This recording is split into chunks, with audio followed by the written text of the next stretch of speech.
दोस्तों आज की इस वीडियो में हम देखने वाले हैं कि पेटीएम में टैक्स मैनेजमेंट क्या होता है। तो नमस्कार दोस्तों, मेरा नाम है ऋषिकेश, आप देख रहे हैं थिंग्स टू एक्सप्लोर। तो चलिए शुरू करते हैं। तो मुझे बहुत सारे कमेंट्स आए थे कि टैक्स मैनेजमेंट के ऊपर एक वीडियो बनाओ, तो आज हम इसी के बारे में आगे वीडियो में बात करने वाले हैं। तो जब आप पेटीएम पेमेंट्स बैंक में लॉगिन करते हैं तो आपको यहाँ पे एफडी के नीचे एक ऑप्शन मिलता है टैक्स मैनेजमेंट। तो इसके अंदर क्या क्या आता है इसी के बारे में आज हम बात करेंगे। तो सबसे पहले हम क्लिक करते हैं टैक्स मैनेजमेंट के ऊपर, और जैसे हम टैक्स मैनेजमेंट के ऊपर क्लिक करते हैं हमारे सामने तीन ऑप्शन आ जाते हैं, जिसमें से सबसे पहला है get TDS certificate over email, दूसरा है get interest certificate over email और तीसरा है सबमिट फॉर्म 15G। तो हम तीनों के बारे में जो है हम डिटेल में बात करेंगे। तो सबसे पहले आता है get TDS certificate over email. तो इसका मतलब क्या होता है, अगर पिछले साल या फिर उससे भी पिछले साल अगर आपने कभी भी टीडीएस पे किया है, मतलब अगर आपने टैक्स पे किया है, तो उसका जो सर्टिफिकेट है वो यहाँ से आपको मिल जाएगा। तो इसमें सबसे पहले आता है सिलेक्ट फाइनेंशियल ईयर। तो उसके ऊपर क्लिक करने के बाद आप अपना फाइनेंशियल ईयर जो है वो यहाँ से सिलेक्ट कर सकते हो। सिलेक्ट करने के बाद दूसरा ऑप्शन आपको मिलता है यहाँ पे सिलेक्ट फाइनेंशियल क्वार्टर। तो आपको ईयर सिलेक्ट करने के बाद आपको क्वार्टर भी सिलेक्ट करना है।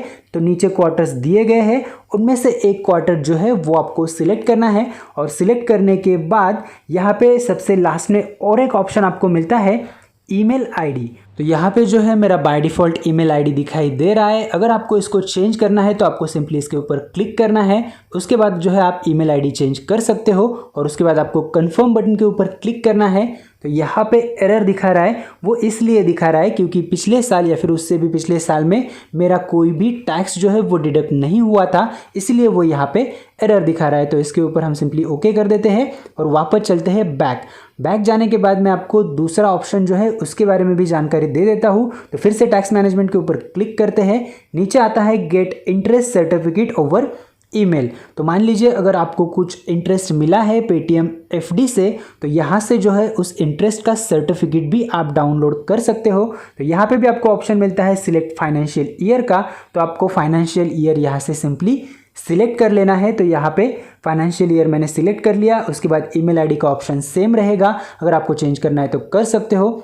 उसके बाद जो है आपको कंफर्म के ऊपर क्लिक करना है और आपका जो है वो इंटरेस्ट सर्टिफिकेट आ जाएगा। तो यहाँ पे भी एरर दिखा रहा है, वो इसलिए क्योंकि मेरा जो इंटरेस्ट सर्टिफिकेट है वो अभी तक जनरेट नहीं हुआ है। एक्चुअली मुझे इंटरेस्ट तो मिला है, लेकिन जब ये जनरेट हो जाएगा तब मुझे फिर से ट्राई करना पड़ेगा और उसके बाद मुझे इंटरेस्ट सर्टिफिकेट मिल जाएगा। तो वापस चलते हैं फिर से टैक्स मैनेजमेंट में। तो यहाँ पे तीसरा ऑप्शन हमें मिलता है सबमिट फॉर्म 15G। तो हम यहाँ पे सिंपली फॉर्म 15G के ऊपर क्लिक कर देते हैं। तो क्लिक करने के बाद जो है आपको कुछ इस तरीके का इंटरफेस यहाँ पे दिखाई देगा। तो सबसे पहले मैं आपको कुछ इंपॉर्टेंट जानकारी दे देता हूँ फॉर्म 15G के बारे में। तो आप लोगों को ये पता ही होगा कि जब हमें 10,000 रुपये से ज़्यादा इंटरेस्ट मिलता है किसी भी एफडी से, तब बैंक जो है हमारा टीडीएस काटना शुरू कर देती है। और आपको ये भी पता होगा कि जब आप 2.5 लाख रुपए से ज़्यादा सालाना इनकम करते हैं तो आपको यहाँ पर इनकम टैक्स देना ही देना पड़ता है। तो अगर आपका टीडीएस कट रहा है और आपका ईयरली इनकम 2.5 लाख रुपए से कम है, तो आप 15G का जो फॉर्म है वो आप भर सकते हैं, जिससे आपका टीडीएस बैंक द्वारा नहीं काटा जाएगा। फिर चाहे आपका पेटीएम फिक्स डिपॉजिट का हो या फिर कोई और बैंक का फिक्स डिपॉजिट हो, और आपका इंटरेस्ट जो है वो 10,000 से ऊपर जा रहा है तो भी कोई फ़र्क नहीं पड़ता। मतलब किसी भी हाल में आपको टैक्स नहीं भरना पड़ेगा, आपका कुछ भी पैसा कट नहीं होगा। तो अगर आपका सालाना इनकम 2.5 लाख रुपए से कम है तो आप ये 15G फॉर्म भर के टीडीएस से बच सकते हैं। इसमें एक और बात है, अगर आप सीनियर सिटीज़न नहीं है तो आपको 15G फॉर्म भरने का ऑप्शन नहीं मिलता है। उसकी जगह पे आपको मतलब सीनियर सिटीजन्स को भरना होता है 15H फॉर्म। मतलब सीनियर सिटीजन्स के लिए जो है वो अलग फॉर्म आता है जो कि है 15H। तो यहाँ पे हमें क्या करना है, सिंपली एलिजिबिलिटी क्राइटेरिया दिया है उसे भी हमको एक बार पढ़ लेना है।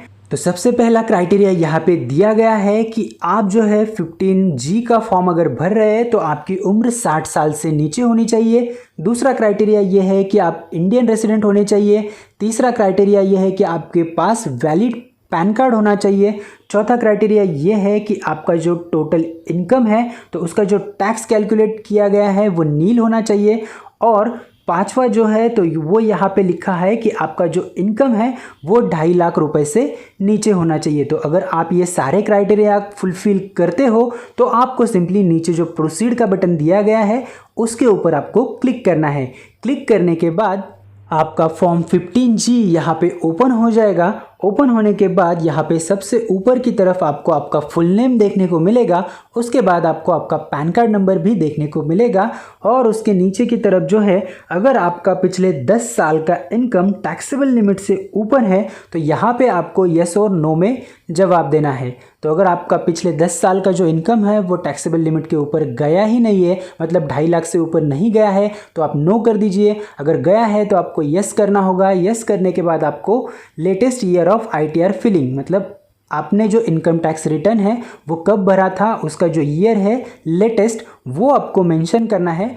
उसके बाद आपको फिल करना है कि फिक्स डिपॉजिट पर कितना डिपॉजिट जो है आप अर्न करते हैं। तो यहाँ पे आपको एग्जैक्ट तो नहीं बताना है, लेकिन अगर आप मान लीजिए 6,000 रुपये अगर आप अर्न करते हो फिक्स डिपॉजिट के ऊपर का जो इंटरेस्ट है उसमें, तो यहाँ पे आपको सिंपली 6,000 रुपीज़ फिल कर देना है। उसके बाद क्या इससे पहले आपने किसी भी बैंक में 15G फॉर्म सबमिट किया है या फिर नहीं किया है, उसका आंसर आपको येस और नो में देना है। तो अगर आपने इससे पहले किसी भी बैंक में फॉर्म 15G नहीं फिल किया है तो आप सिंपली नो बोल दीजिए। और अगर आपने किसी भी बैंक में 15G का फॉर्म भरा है तो आपको येस के ऊपर क्लिक करना है। यस के ऊपर क्लिक करने के बाद आपने कितने अमाउंट के लिए आपने दूसरे बैंक में फॉर्म 15G भरा था वो यहाँ पे लिखना है, और कितने फॉर्म जो है वो आपने भरे थे वो भी यहाँ पे लिखना है। मतलब मान लीजिए 3-4 बैंक में आपके FD है तो 3 बैंक में अगर आपने फॉर्म 15G भरा है तो आपको यहाँ पे नंबर ऑफ फॉर्म्स फिल्ड 3 लिखना है,